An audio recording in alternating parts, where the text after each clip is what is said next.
Sudah hampir 10 tahun, hutan karet di ujung desa tidak pernah lagi didatangi siapapun. Orang-orang menyebutnya hutan sunyi, tempat di mana setiap malam terdengar desis panjang seperti suara ular raksasa. Banyak penebang yang pernah masuk, tapi tak satu pun berani kembali setelah mendengar suara itu. Aku, Surti, tinggal di pinggir hutan itu bersama suamiku yang sudah lama sakit-sakitan. 10 tahun lalu, aku kehilangan anak laki-laki satu-satunya, Raka. Ia masih berusia 7 tahun ketika tiba-tiba hilang di dalam hutan. Hari itu, ia bermain di tepi kebun karet, dan sejak saat itu tak pernah kembali. Kami mencarinya selama berminggu-minggu, menyusuri setiap batang pohon, setiap tanah lembab, bahkan meminta bantuan dukun kampung. Tapi yang kami temukan hanyalah sandal kecilnya, tertinggal di dekat batang pohon karet yang tampak lebih besar dari yang lain, seolah menyimpan sesuatu. Setelah itu, aku berhenti mencari. Hati ini terlalu lelah, tapi setiap malam aku duduk di teras memandangi hutan gelap itu. Kadang aku merasa Raka masih di sana.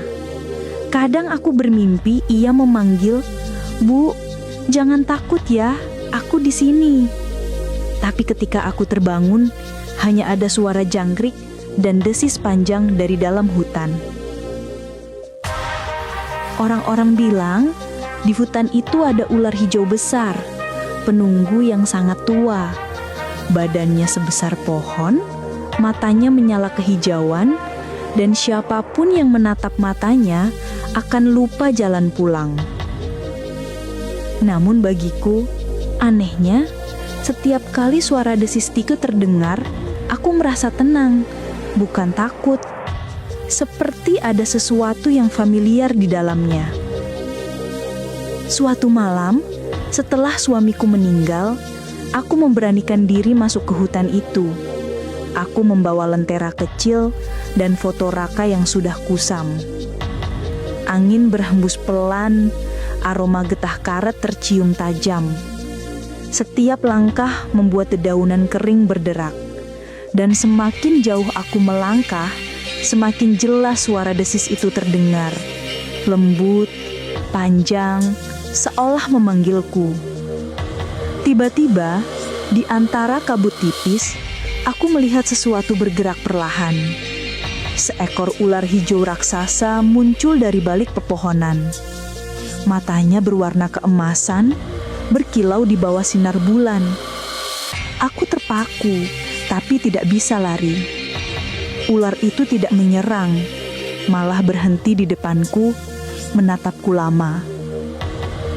Aku gemetar, tapi entah kenapa air mataku mengalir begitu saja. "Raka," bisikku pelan. Ular itu mendekat, matanya bergetar seperti memahami namanya sendiri. Ia menundukkan kepalanya, dan dari tubuh besarnya tercium aroma yang aneh. Bukan bau reptil, melainkan bau bedak bayi yang dulu selalu kupakaikan ke Raka setiap malam. Aku menangis, jatuh berlutut memeluk kepala besar itu tanpa rasa takut. "Kalau benar kamu anak ibu, maafkan ibu yang tak bisa menyelamatkanmu waktu itu." Ular itu menggesekkan kepalanya ke pundakku, lembut, seperti anak kecil yang manja di pelukan ibunya. Lalu, dari matanya jatuh butir air bening. Bukan air hujan, tapi air mata. Malam itu, aku tahu, meski tubuhnya telah berubah, jiwa anakku tidak pernah pergi. Ia menjadi penunggu hutan, menjaga tempat yang dulu membuatnya hilang. Sejak malam itu, tak ada lagi orang yang berani menebang pohon di hutan karet. Tapi setiap malam, aku masih duduk di teras mendengar desis panjang dari kejauhan.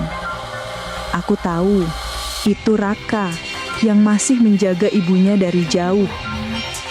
Dan aku hanya bisa berbisik. Tidurlah, Nak. Tidurlah, Ibu sudah Nak. tidak takut lagi. Ibu sudah tidak takut lagi.